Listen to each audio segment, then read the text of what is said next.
Peace and blessings, everyone. Welcome back to the Helpful Servants Homestead. Today, I want to talk to you guys about a very serious topic, and that is food preservation.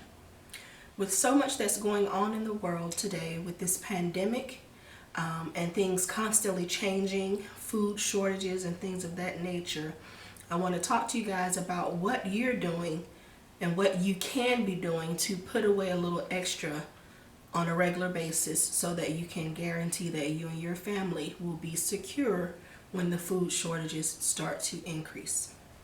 I've talked to several people about canning, types of canning, pressure cooking, pressure canning, and all of those different things. And when I start to share that information, a lot of people feel overwhelmed. I know it is uncharted territory for a lot of you guys, and not to overwhelm you or make you feel frightened or that you can't do these things, because you can.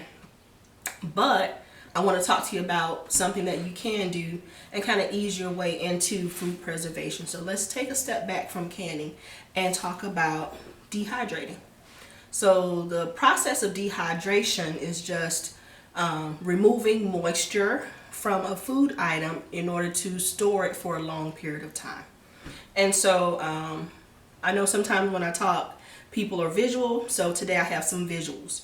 So what we have before you today is 4 pounds of mixed vegetables in different stages.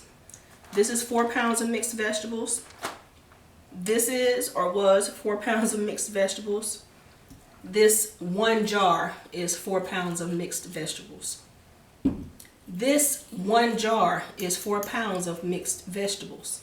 So we took 4 pounds of mixed vegetables, removed all of the water and moisture from it, and now this can be stored for years on a shelf through the process of dehydrating. And not to put you in a place where you say, well, I don't have an expensive dehydrator, I can't do that. This technique can be done in an oven. Our forefathers did it, and foremothers did it for years without a fancy machine in an oven. So all I basically did was pour each one of these bags is 2 pounds of vegetables, 2 pounds of mixed vegetables. I poured those vegetables onto my dehydrator sheets and just placed them in the dehydrator overnight. Woke up the next morning and this is what I had.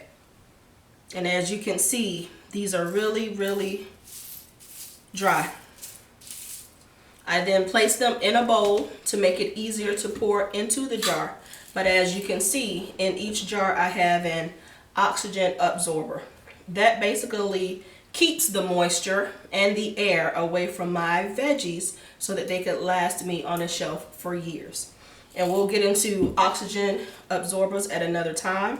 These are actually a bit bigger than what you would need just for a jar this size. This particular oxygen absorber absorbs up to 500 cc's of moisture, which, like I said, is extremely huge for a jar this size, but I refuse to go out and buy different sizes when I can just buy 1 pack of these and just use them in various size jars. But that's another topic for another time. But after dehydrating, you just simply label your jars and put them away on your shelf.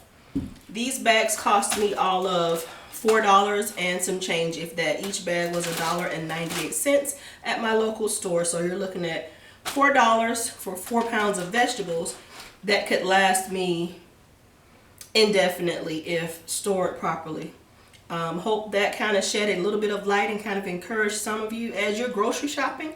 Pick up a few extra bags of vegetables, pick up a few extra bags of green beans or corn or whatever the case is. This is not just limited to vegetables. It could also be done with fruit and meat, for example.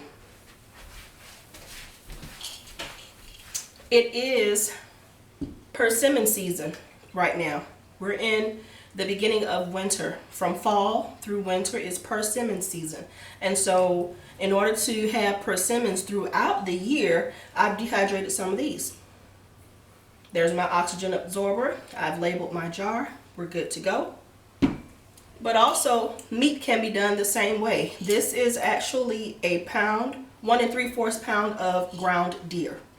I ground it up, rinsed it to remove the fat content because fat does make dehydrated foods go rancid pretty fast. So I rinsed it to remove the fat content in my jar, labeled and on my shelf. When I'm ready to make chili soup, I have a meat, a protein to go with my vegetables.